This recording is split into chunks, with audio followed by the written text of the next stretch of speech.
So Kapalabhakti breath, or breath of fire, and it's just like it sounds. It's a little bit tricky one, and it's not one I teach all that much, and I do teach it with a light heart if I do teach it in class, where it can be looking silly. But what Kapalabhakti breath of fire is very energetic pranayama. So there's, like I said, there's all sorts of pranayamas to redirect energy. So we can redirect the channel energy. We can redirect chakra energy. There's breaths for those, pranayamas. Or we can just bring prana, more life force energy into the body. Let's say I like to use Kapalabhakti if it's around 2 p.m. and I'm not near any caffeine, and I need a little pick-me-up. That's how I describe what Kapalabhakti can do. So it sort of energizes you. I wouldn't recommend it doing with any yoga poses. You could do Nadi Shodhana before or after a yoga class, but Kapalabhakti is something that you might want to do just by itself. And it can be done anywhere. And I describe it as like a sniffing dog. So if you ever took choir or played a wind instrument in band, you'll understand cyclic breathing. And that's sort of how we move the diaphragm. It's a good diaphragm exercise, by the way. We'll strengthen that diaphragm muscle.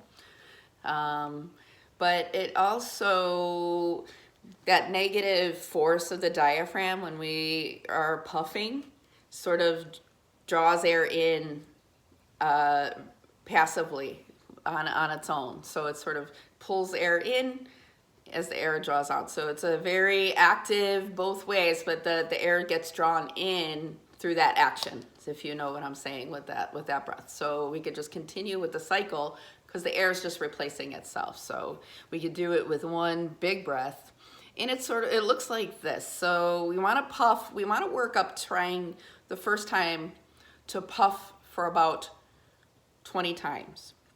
So I think of it too as like you're blowing out 20 candles with your nose.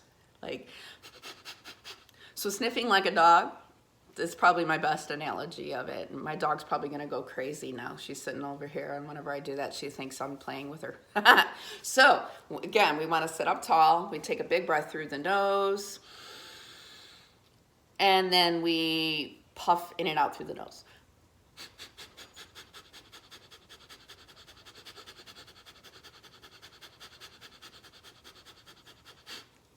So see how that goes. We could do it again. So I could keep extending past 20, but we can have a little break, take a breath in, and do 20 again. So let's try that again.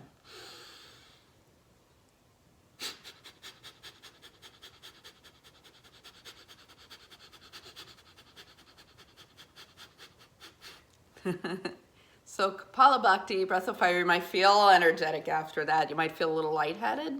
Be very mindful of lightheadedness when we're doing pranayama. Maybe not try so hard or do so many, because we don't want to pass out. We don't want to get dizzy.